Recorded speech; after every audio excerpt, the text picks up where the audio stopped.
Okay. All right. We are almost live. This fun, Almost. this fun place we exist in. So I'm doing this It's podcast like in 13 our. seconds. I feel like it's longer than 13 seconds that we do this for. 17, 18, 19. Okay, now I got go live. Awesome. Me too. Hi. Hello. Hey. Welcome back to the best podcast out there. I love how It I'm really is. butchering the word podcast already. And I was about to say, what was it? What did we say before? It was like semi-coherent, somewhat chaotic. How did we describe Yeah. ourselves last season? Yeah. Well, we also have the almost in sync too. Yes. We're very close. We're, yeah. Yeah. We're like the best B- podcast out there currently. For teachers. Definitely. That's what you should have called us, the B-. Maybe C+ Oh, some days. we're a B plus in my heart. Like an A I minus. love it. A-. You know, one time I had this professor in college where we all got our papers from her back at the end of the term, and she wrote on our papers like it was an A, but a low A. And we were all like, "What? Okay, What? thank you for adding that, but I'll take Yeah. it. Thanks for the I'll take my A. low A." Exactly. Right. What's So, that even anyways, mean? right, exactly. But welcome back to the podcast, everybody. I'm Ashlyn. I'm Brittany, And we are and the this is the Ignited Ignited Podcast. podcast. That one was not as almost in sync as we usually are. But we I thought it have was great. it was, I love you, Brittany. I love your positivity with everything. So today we are talking all about chapter 3, right? Chapter 3? We're on? Yeah, Yeah. chapter 3. You are not Yeah. the boss of me. And we got some good stuff coming your way. So, Mm-hmm. Brittany, why don't you do us the honors of starting us off with our first summary? All right. Okay. Oh, so if you are just catching us live too, or this is your first time listening to season 2 of the Ignited podcast, we're reading Make Me Understanding and Engaging Student Resistance by Eric Toshalis. And this is chapter 3, You're Not the Boss of Me, Resistance Theory. Do you like that? Awesome. I love Yeah, that. that Love was the my radio context. voice. That Yeah. was beautiful. Now do your radio voice for the entire summary with Oh a my time gosh. crunch. Pressure I on. just made a fart noise on, on our podcast. Yes, you just did that on air. We're not removing that. On air. No. That's staying in. All right. Okay. You ready? Give me the timer. Yeah. 3, 2, 1. Summarize. Okay, so in chapter 3, Mr. Toshalis introduces us to resistance theory. So in the previous chapter, we talked about social reproduction theory, which is the idea that schools reproduce social inequity and solidify social stratification. And in this chapter, we talk about how social reproduction theory is relevant. However, it's not a closed loop. It's not like a definitive journey for these students who are experiencing this social inequity and social stratification, that they can bring themselves out of their circumstances. And they do that through resisting.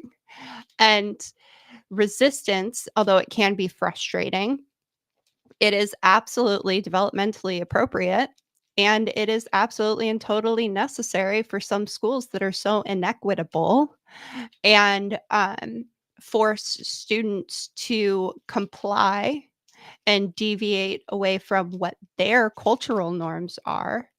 And so when we embrace resistance in the classroom and engage it in positive ways, we can teach students better ways to break away from the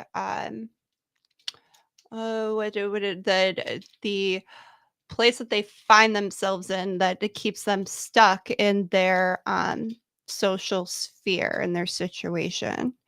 And he gives us suggestions on how to engage and negotiate student resistance through engaging and negotiating power, doing collaborative definitions of class norms, and I'm out of time. You gave 0, but beautiful detail. I love it. Thank you. All right, You let are me get mine. welcome. Okay, let's do this. Okay. I Timer, have timer, my cat timer. on my lap too, and she's just attacking me. Muffin, I know, Muffin, please stop. ready? Let's do this. All right. All right. So in chapter 3 of Make Me by Eric Tashalis, it talks about resistance theory and about how that phrase we hear all the time from our students, "You're not the boss of me," or things like that. It's actually quite normal and healthy, and how it's also necessary in many cases. And the way that we unpack this is through examining resistance theory.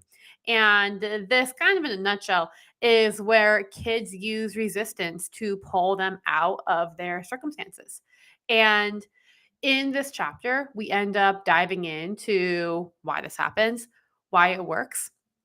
And we also end up looking at some differences in how we view behavior and how we view students. So, like, our end goal is to know and to empower our students. But what ends up happening is when we are viewing kids as deviant, we also end up viewing them as defiant. And these kids that are the defiant kids, in air quotes, we end up butting heads with. It ends up creating these exacerbated problems that just keep lasting in school. And then teachers end up struggling as well, trying to manage their classrooms. And they struggle with things like defining and understanding respect, for example, and how with different cultures and different students, different teachers, it is something so objective, and how when we just enforce our own cultural norms on things, it ends up creating a bit of a dumpster fire. So we also talk about the hidden curriculum. I'm getting off on a tangent right now. We end up talking about the hidden curriculum as well. And we end up talking about how the structure in of itself of school is built inequitably, and how we need to understand kids, cooperate with them, build a relationship. I'm going to stop right there. All right. That's good. Thank you. You know, I definitely got a little carried away there for a second. So, in reading this chapter, I think something that really resonated with me was the power negotiation because uh, in my last few years of teaching, I was really on one about student autonomy. I was experimenting in my classroom and I wanted to go all in with a fully like autonomous class. I love it. And that yeah, it was fantastic and I learned so much and the students they flourished in ways that uh eh, not that I wasn't expecting because I definitely was expecting it. But they they surprised me with how self-directed their learning became and how comfortable and how easy they they negotiated the power amongst themselves. And that was so powerful, and it's what made me stick to my guns on giving kids autonomy in the classroom, even though I was fighting a constant battle with admin and other teachers, just the system, right? Because whether we agree with it or not, or whether we like it, school is heavily, heavily reliant on compliance. Mm-hmm. So when he dove in to the different definitions of power, um, he described two definitions, uh, Arendt's and Weber's. So Max Weber defines power as the ability to carry out one's will despite resistance. Okay. So the ability to carry out one's will, even though you're being resisted. And then I think her name's Helen Arendt. She's a very popular author. She was a victim of the Holocaust. She is a philosopher and I think a sociologist, but she defined power as um, uh, like an undiscovered potential that exists when a group fully organizes. Like that's power. Ooh, that's like Um, goosebumps worthy right there. yeah. And so when I read Max Weber's definition, which is the ability to carry out one's will despite resistance, that made me think like nobody has power in the classroom, which is something that I've said for a long time. Like you cannot control your students. Yeah, that was one of the Control is an quotes illusion. too. I actually highlighted. Let me see if I can find that Mhm, one now and bring it back to the text. Okay. So it says, it is the students who have the ultimate control over the relative success of teachers' efforts. Anything mhm. accomplished in the classroom is radically dependent on student cooperation. No matter what the teacher does, if the student says no, it will not happen. And there's so much Yep, truth to that.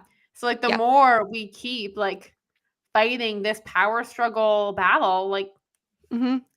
it's on the kids. Like we have to Let it do go. what they let us do. Right, right. And I think one of the biggest issues with schooling is that we designed a system that can't work with hierarchy and Yeah, forced it to rely on hierarchy. Like, and it that's true. can't, right? Um, which, like, and I wanted to bring this up because I thought I had this like epiphany today. In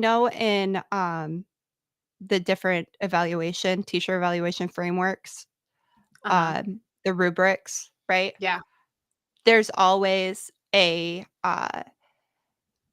not a characteristic, but a section that relies on independent learning, Mhm. student directed learning, and that is typically underneath highly qualified. So if your students are self-guided in their learning, you're going to get a highly qualified sticker. But see, Good this is job. where I I may be interrupting your thought midway, No. but I also No. feel like schools put themselves in such a paradox because like Yes. we want to Yes. have this, but then we Uh-huh. also want to tell you exactly how to stand in line and catch a bubble while you're walking. Right. Right. So you're putting like and that was my whole thing with this epiphany is that if we're relying so much on compliance and teacher directed learning, that is the basis of school culture today. Mhm. How can you make it a stipulation of self directed learning in order to get highly qualified status? Does that make sense? It's The such way that I a said that? ridiculous Like, yeah, paradox it's a trap. that we're in. No, like That no I understand it completely. Like yeah, like being in schools and trying to navigate that. right. And like in my classroom, I don't use like our school has a lot of punitive measures that I just unsubscribe from. Mhm, And when I have people come into the room, like I had my last observation with our external consultant, told me I had 100% of my students engaged in class. 100%. oh, yeah, And I'm like, there's reasons. Like, this is why yeah, this works. Like the proof is here. right.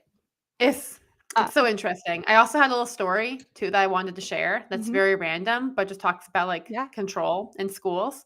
When I was in second grade, I was significantly ambidextrous, and I was also told to stop using my left hand for things. My ambidextrousness, which might not be a word, was stunted.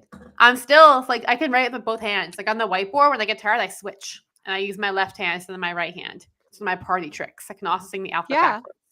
But just another example of let us live our lives. Right. Well, what was the point of that other than to, like, deafen your superpower? I wonder if there was a shortage of left-hand scissors. I think about schools and I'm Ding, like, ding, it must have ding. come down to a budget thing.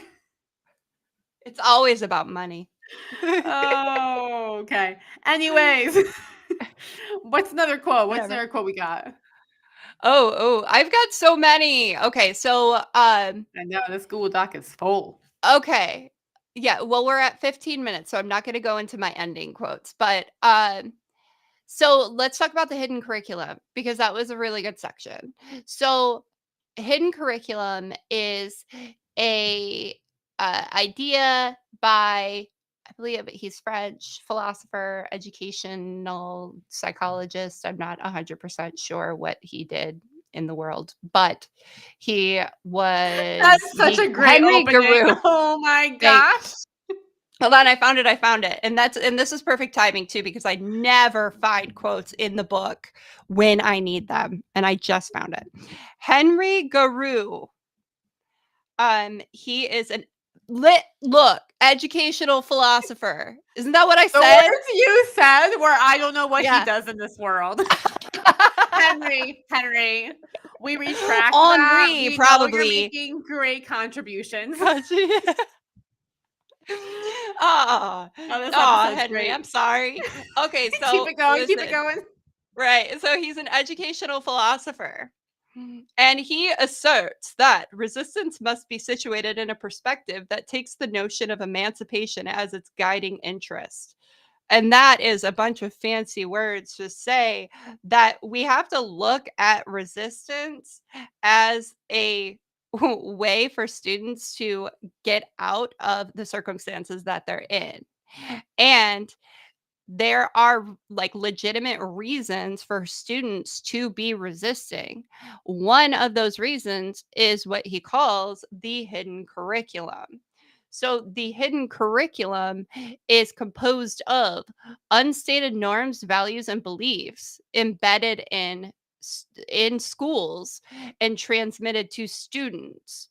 So they're the underlying rules that structure our routines and social relationships. Okay. So that's unstated norms, values, and beliefs. And when we know that 90%, 95%, I just made that percentage up. I don't know how many white teachers exist in education, but The it's number a is really majority of them. high. Yeah. The number is really high. So when we have a majority of the teachers being white, mid-income, able-bodied, hetero, like there are going to be norms that the majority that it's how like norms created from the top that do not jive with the student population's norms Hmm. because we have a huge difference in representation, right? Like Yeah. the teachers do not look like the students they're serving. So when resistance is created because there's this difference in what is considered normal and what is valued and what is believed, it's not going to work to punish that resistant behavior. It's also not ethical, I would say. Bingo. Yeah. But it's something people are so unaware of. That's why it's called hidden. Hidden.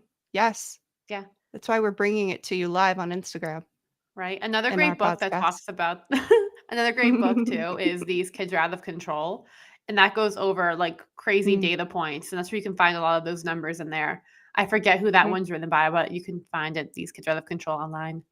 But no, it's so true. mhm. And so many things like I remember I was in college. I think I was in college. And I had this teacher who was talking about um I don't know if they were recounting a story, but it ended up being like this white teacher working with, I forget which cultural group, but they said something like the teacher would like scratch their nose and then the kids would do something. And the teacher like did not understand, but ended up being like a cultural symbol for them in like their own family culture that the teacher Mhm. had no idea about. But things like this Mhm. happen all the time. I'm thinking like eye contact. Mhm. That's a huge one. Or like the use of humor. Even like my husband told me when he came to the States, he's from Brazil, like he would address teachers by their first name because that was just the custom. And Oh, to hear yeah. that be so disrespectful, like, how Mhm. dare you call me by my first name? There's so much. There's so much. We teach so many different Mhm. cultures. But us Right. as teachers, like the majority percentage is a very Mhm. similar culture. We need this training. Just another plug for the Mhm. importance of culturally responsive education. Yes. And that is a really good segue to get into respect, right? Because he Yeah. talks about uh, respect. And where is the section?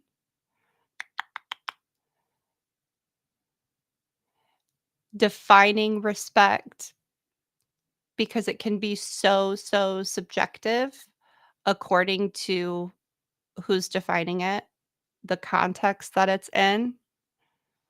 Let me control F this document. Respect. Okay, so functions to teachers. Okay, so for example, teachers often establish the rule be respectful, which I really have kind of like a thing with. Yeah. I remember saying to my students like what is respectful, and they never really could define it. Like Mhm. no, but they do not understand. It's really complex to word, Right. and so many actions that kids do, they don't have the intention to be disrespectful, Right. but it ends Right. up getting perceived that way. So, Yes. like, I cannot even tell you how many times I've had conversations with kids where I'm like, "Hey, I don't think this was your intention. I think maybe you wanted this or maybe you were trying to do that." And Mhm. they're like, "Yeah, that's what I was trying to do." I'm like, "Okay, but the tone came off disrespectful because your tone was Mhm. here and these are the words you used. So that's why this person did that." Like, you have to, like, put up together a play by play, Right. but it's also, Well, like, developmental. it is, and it's Mhm. cultural. Yeah. So, um, the school that I worked at would give points, which is a whole episode in itself, would give Yes, that would points be our according season to 1. right, Episodes. right. Yes, episodes. We have a whole season on it. Um, so the school that I previously worked at would give points according to safe, responsible, respectful behavior. And one, respectful behavior was not defined across the board. There was no stated expectation that's like displayed, even though there was supposed to be. But that each teacher had their own definition of respect.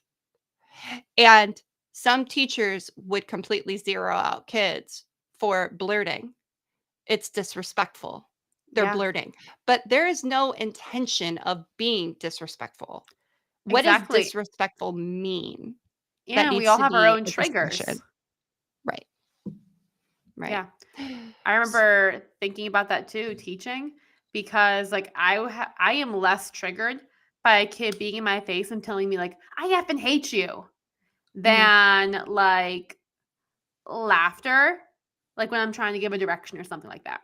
And I'm Yeah. like, "That's interesting." I remember discovering that a few years back, and I'm like, "Why am I okay with one thing?" Not like okay, but, like, not super triggered by that, but, like, Right. this laughter almost feels like mocking. And I'm like, "Why am I so upset about this?" So, that probably goes back to childhood Mhm. because a lot of our triggers come from when we were children and what majorly influenced our brains and our stress response when we were kids. Yeah. So, um, I was just talking to one of my coaching clients about like or no, it was somebody in the neighborhood. So, talking about what triggers me. And you're right, like I could have a kid go it off in my face and I'm not triggered by it anymore. Yeah. But as soon as I hear an adult yell, I'm Mm. triggered. And that's because my parents yelled all the time when I was a kid. Yeah. And there's a really, I think it's chapter 2 in the book Raising Better Humans, where it talks about noticing as a parent, like we have to recognize our triggers and we have to identify them. And I mean, it really just starts with noticing what triggers you. Because Yeah. once you notice it, you can engage with it in a different way other Mhm. than like sitting back and letting the trigger take you. Um, but back to I want to read this quote on respect. Okay. Back So, to respect. back to respect. So, for example, teachers often establish the rule be respectful in the classroom, ostensibly to prevent offensive behaviors and to promote uh, a regard for others' needs. On the surface, this traditional curriculum of respect seems like a perfectly reasonable, productive, and normal thing to do. We want people to be nice to each other. Case closed. But the command to be respectful can only be enforced successfully in those contexts where the definition of respect is agreed upon. I'm going to end it there because I think that is like a big takeaway. Like we have to agree upon respect. Like what is the definition of respect? Because Yeah. is it disrespectful if a student is being disciplined by a teacher and they don't give eye contact? Is it disrespectful if two friends are going back and forth dissing each other? Um, is it disrespectful if one friend disses another friend's basketball team? Like, We if could we're extend going, this for forever, like yeah, leaving your school supplies on the floor underneath your desk. yeah. You Is know, that like negligent or just yeah, disrespectful? Right, there's so much for everything. right. Um, I was gonna say something too. But I think it needs Mm, like that's a conversation that needs to happen if it's going to yeah. be like Oh, a pillar definitely. And even expectation, right? I feel like it's not a good pillar expectation either No. because it's so vague. Um, Yes. yeah, like respect, I'm always like, ugh. I did a whole training on unpacking disrespect. And my 2-hour training, in a nutshell, was basically like respect is so vague. Like it's Yes. actually all these other things happening. Like Right. whenever whenever we talk to teachers about behavior, if they're like, "Oh, Mhm. my students are so disrespectful," we're like, "Okay, so it could be 2,000 things." Yeah. Like you have to do so much onion peeling back of all of the layers Mhm. to figure out what's actually going on. And that's also why I think one of the videos that we first connected on, Brittany, fun Mhm. fact, Brittany and I Oh, met yeah. finding each other's trolls in our Instagram comments a couple years, It was not like I guess it a was year ago now, right? yeah, it was beautiful. It was great. Yeah, It was great. It's I'm really fate. glad. Those are like back in the days. I'd like to like look through every single comment and try to like filter through, and then one person would comment, and I would lose it all. Yes, Before yes. the ManyChat software, now it's all on one Yeah. beautiful screen. Then you can Yeah. get ManyChat today too. No, no, I'm just kidding. Yeah. Um, Actually, well, really, you should share the story behind, like, the battle you had with well, not on this episode, but that'd be Ash it. had an epic battle with many Child. Oh yeah, Now I they're did have gonna an come epic after battle with us. them. Yes, but when Brittany and I met, I like kind of lucked into seeing your comments because I would lose them so quickly before the software, and I was like, "Oh, somebody's not trashing me! Wow, wonderful!" And so Do you wanna I be clicked on friends? I clicked on your profile, and like I saw that you had like responded to a few different people who were coming at me, and I was Yeah. like, "I love you Come at already." me, bro. And then I Yeah. followed you back, and then I saw you posted a video you get hate for a few days later, and I was like, "Let me fight someone for you, Brittany." And so I was in Yeah. your comments. But one of the videos that this first happened on was when I was talking about respect and about how I don't make my kids respect me because Yeah. that's a choice. Right. You You can't. know, like You can't. yeah, I can You could create an try. environment where like I try to cultivate respectable behaviors, Mhm. but like actual respect, that's a choice. And like I tell people, I can like talk to someone and be like, yes, ma'am, no, ma'am, yes, sir, no, sir. and then go behind their back and be like, what a jerk that person is. Like, they have no idea what they're doing. Like, they have no idea what they're talking about. So am I being respectful? Like, I might be speaking to them in a respectful tone. So I think it's important Superficially. to teach our kids like how to navigate those situations for their advantage. But I also think, oh, I know that we can't enforce that. The choice for Yeah. a child to respect you can't create. They have to choose that for themselves. That genuine 100%. respect. Yep. And I think this is a good segue into our action points. Yes, I would agree. So, what is the action point that you have for the people tonight, Britt? So I have a couple.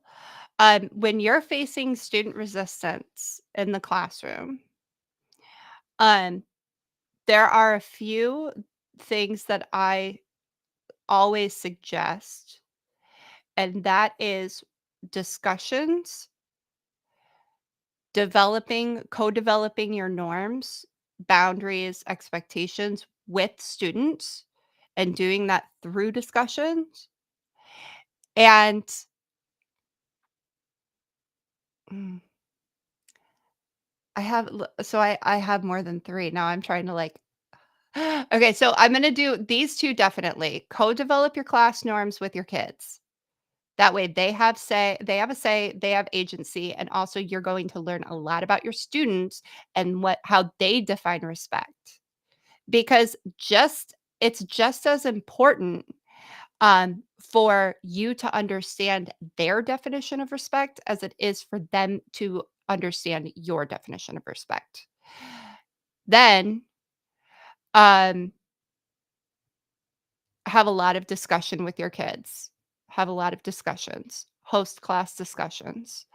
Yeah. Um, and then 3, understand your triggers. I'll go with that one. Identify your triggers. That's a good one. Mhm. I like that one. I think I have 2.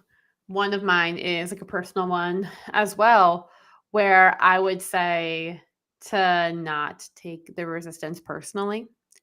And no, especially for us middle school teachers in the trenches out there, you know how it is. But don't take it personally. That's just a natural thing that happens with our society and our age group and just where we are. And I used to take it personally for years and it sucked. So don't take it personal. And then secondly is everything is over control. So giving kids a voice, empowering them, collaborating with them, getting to really understand your students. Like all of this is primary and control is way all the way down there. You know, the second that you start thinking like I got to control this, that's the second that you got to regulate and be like, no, I don't. How am I going to lead this? Mm. Mhm. And I say we Thank end you. there. Yeah, that was beautiful. Thank you. All right. So, bye everybody. We will see you next week, Thursday, 3:45 Ish. ish. This one was really late though. I had an appointment that came up, so we had to push it back a little bit. But 3:45 ish going forward. And listen, so for all my people who listen to the podcast, this one is going to be uploaded tonight. Because Ash and I have created a plan. We're gonna make Yes. sure that the podcast is uploaded tonight. It will be live tonight. We will make sure of it. Yeah. All right. I love you all, and I hope you have a fabulous